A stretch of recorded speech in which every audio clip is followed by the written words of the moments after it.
Hi, my lovelies, and welcome to the first day of our Tarot Advent, where we'll be counting to Yule, which is December 21st, and then we will be counting the 12 days in between because that is the true time of Yule. All right, our first card is the Two of Canes. The Two of Canes, two always talks about balance and partnership. And so the Two of Canes is equivalent to the Two of Swords. Now, the Two of Swords would talk about making a decision, right? That you're indecisive, that you're looking for balance, that you're uncertainty. And that, I think, is pretty common this time of year. I think we're all looking for some we're all indecisive. Have I spent enough money? Have I spent too much money? Did I get everybody the gift they want? Do I know what I'm going to get my mother-in-law? Like, we all go through this indecisive period. So I want you to think about that. And so in our book, because I'm reading from this beautiful book to you, it says the Two of Canes, indecision, ignorance, and restoration of peace. So we could probably use some restoration of peace right now. Peace is a fickle concept and one steeped in Yuletide lore and tradition. Yet paradoxically, this might be the very season that reminds us of all that is unpeaceful in our lives. The person in this card poses a question. Are they acting defensively, or are they ignoring what's going on around them?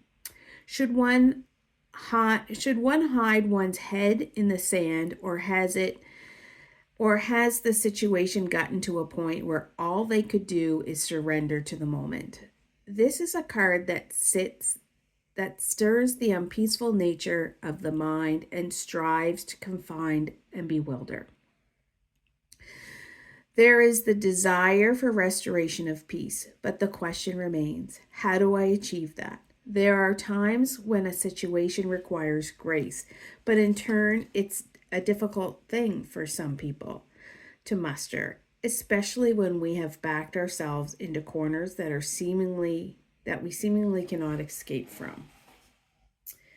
There may have been a quarrel or a feud or some unrest that involves another person, or two concepts are at loggerheads, and indecision and stubbornness prevent movement and reconciliation.